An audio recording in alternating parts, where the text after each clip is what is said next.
نحمده ونصلي ونسلم على رسوله الكريم اما بعد فاعوذ بالله من الشيطان الرجيم بسم الله الرحمن الرحيم۔ اللہ تبارک و تعالی نے قرآن کریم برہان رشید میں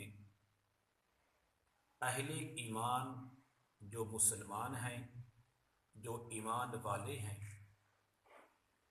ان تمام کی کئی مقامات پر خوبیوں کو، ان کی نشانیوں کو، ان کی علامتوں کو بیان فرمایا۔ ان میں سے آج کے اس درس میں کچھ چیزیں جنت کی خوشخبری، رحمت والے فرشتوں کا اہل ایمان کے پاس آنا، ان کو ڈر اور خوف سے دور کرنا، یہ تمام چیزیں آپ کے سامنے آج کے درس میں عرض کروں گا۔ سورۃ حامیم سجدہ پارہ نمبر 24 میں اللہ تبارک و تعالی نے ارشاد فرمایا، ان الذین قالوا ربنا اللہ ثم استقاموا تتنزل علیہم الملائکۃ الا تخافوا ولا تحزنوا وابشروا بالجنۃ التی کنتم توعدون۔ بے شک وہ کہ جنہوں نے کہا کہ ہمارا رب اللہ ہے، پھر اس پر قائم رہے، ان پر فرشتے اترتے ہیں کہ نہ ڈرو اور نہ غم کرو اور خوش ہو اس جنت پر جس کا تمہیں وعدہ دیا جاتا تھا۔ اس آیت کریمہ کی تفسیر میں ایک لفظ قابل غور ہے۔ استقامت کیا ہے؟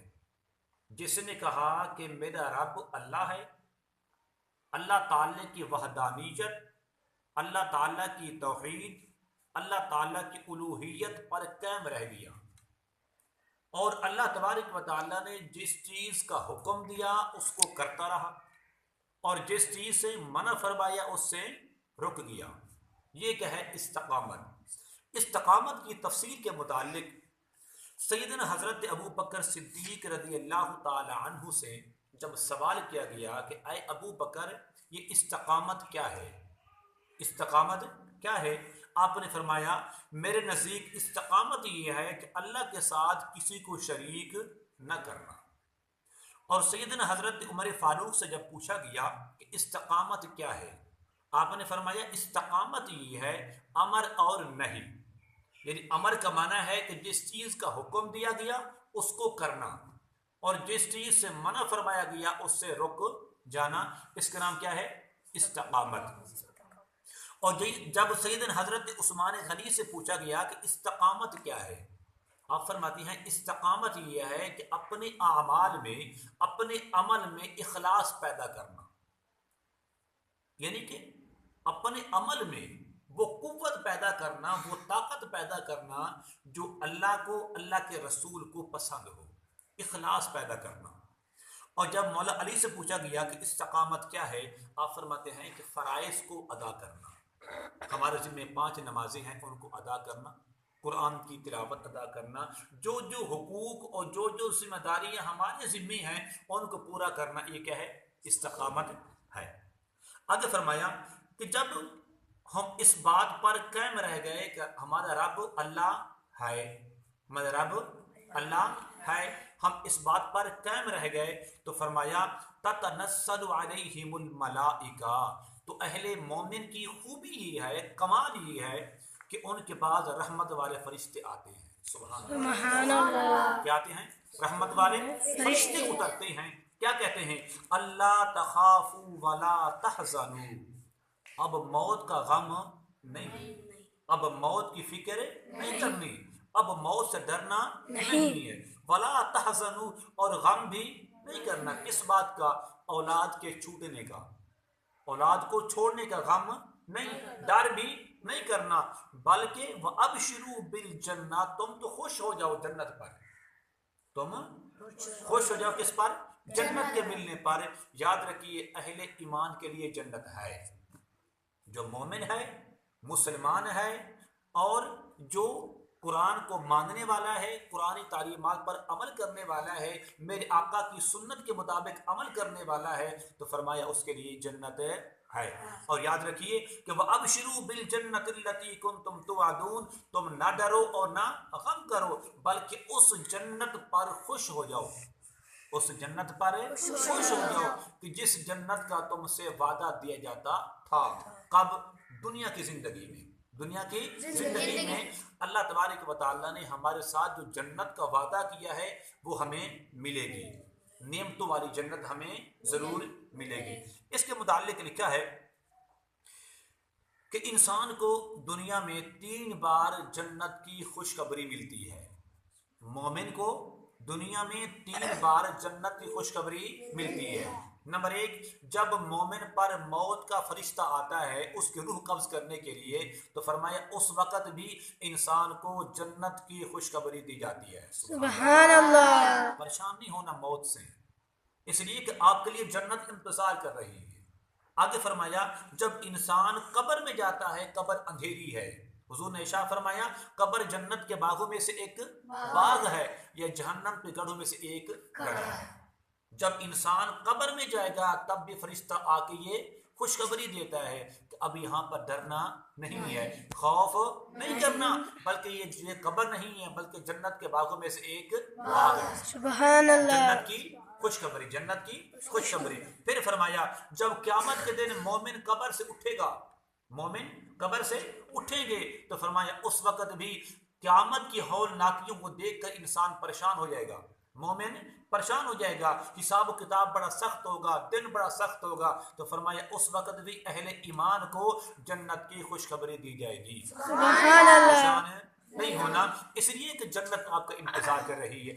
موت آئے تو جنت کی بشارت مل جائے، قبر میں جائے جنت کی بشارت مل جائے، قبر سے اٹھے جنت کی بشارت مل جائے۔ تو اس لیے فرشتے کہتے ہیں کہ اللہ تخافوا ولا تحزنوا، نہ ڈرو اور نہ غم کرو، وابشروا بالجنۃ التي كنتم توعدون، اور خوش ہو جاؤ اس جنت پر جس کا تم سے وعدہ دیا گیا تھا۔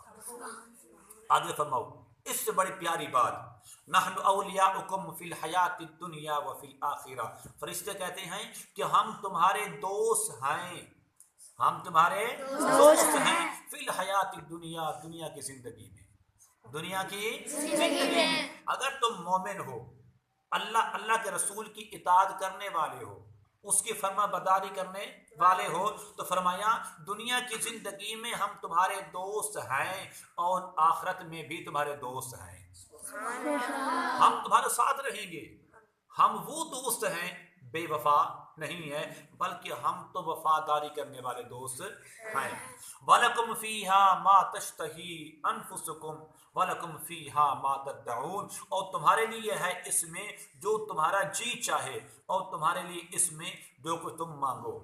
اہل جنت جب ایمان والے جنت میں چلے جائیں گے، ان کے دل میں جس چیز کی آرزو ہوگی، جس چیز کی خواہش ہوگی، تو فرمایا جس چیز کا ان کا دل کرے گا ان کو عطا کر دی جائے گی، اور جس چیز کو وہ مانگیں گے میرا رب عطا کر دے گا۔ یہ مومن کی نشانی ہے، یہ مومن کا ایک کمال وصف ہے، ایک مومن کی خوبی ہے کہ جب اپنی عبادت اور بندگی کے ذریعے بارگاہ نبوت میں اور بارگاہ رسالت میں اور بارگاہ خداوندی میں اپنا مقام اس قدر بلند کر لیتا ہے کہ جب بھی جس چیز کو چاہتا ہے طلب کر دیتا ہے، جس چیز کو مانگتا ہے عطا کر دیا ہے میرا رب۔ آگے فرمایا کہ نزلا من غفور الرحیم، اور فرمایا یہ مہمان نوازی ہے، یہ مہمان نوازی ہے اس رب کی طرف سے جو رب رحیم بھی ہے، غفور بھی ہے، مہربانی بھی کرتا ہے اور بخشش بھی کرتا ہے۔ تو اس سے معلوم یہ ہوا کہ اہل مومن کی شان کیا ہے، ایک ایمان والے مسلمان کی شان کیا ہے، اس کی عظمت اور کیا ہے، اس سے بڑی عظمت اور کیا ہو سکتی ہے۔ اتنی بات کہہ دے کہ ان الذین قالوا ربنا اللہ ثم استقاموا، میرا رب اللہ ہے جو اس نے ہمیں نعمتیں دی، اس نے ہمیں نعمتیں دی، جس چیز کا اللہ نے، اللہ کے رسول نے ہمیں حکم دیا ہے اس بات پر قائم رہ جانا، اس کے اوامر کو ماننا اور نہیات سے انکار کرنا، مڑ جانا، اس سے پھر جانا، ان سے باز رہ جانا۔ یقیناً اللہ تبارک و تعالی ہم سب کے لیے کو اہل ایمان کی صفات پیدا کرنے کی توفیق عنایت فرمائے۔ اللہ تبارک و تعالی ہم سب کو مومنوں والے کام جو اہل ایمان کے ذمہ داری ہیں ان کو کرنے کی توفیق عنایت فرمائے۔ رمضان کا مقدس مہینہ آنے والا ہے، مبارک مہینہ آنے والا ہے، رحمتوں والا مہینہ، برکتوں والا مہینہ اور بخشش والا مہینہ آنے والا ہے، جہنم سے نجات دلانے والا مہینہ آ رہا ہے۔ ہم اپنے آپ کو بہتر فرمائیں، اپنے آپ کو گناہوں سے بچائیں، اپنے رب کی اطاعت میں، اپنے رسول کی سنت کو ادا کرنے میں اپنا وقت صرف کریں، تاکہ ہمارا ایک ایک وقت، ایک ایک منٹ، ایک ایک سیکنڈ رمضان کا ہمارے لیے باعث خیر و برکت کا ذریعہ بنے اور ہم سب کے لیے نجات اور بخشش کا ذریعہ بنے۔ السلام علیکم ورحمۃ اللہ وبرکاتہ۔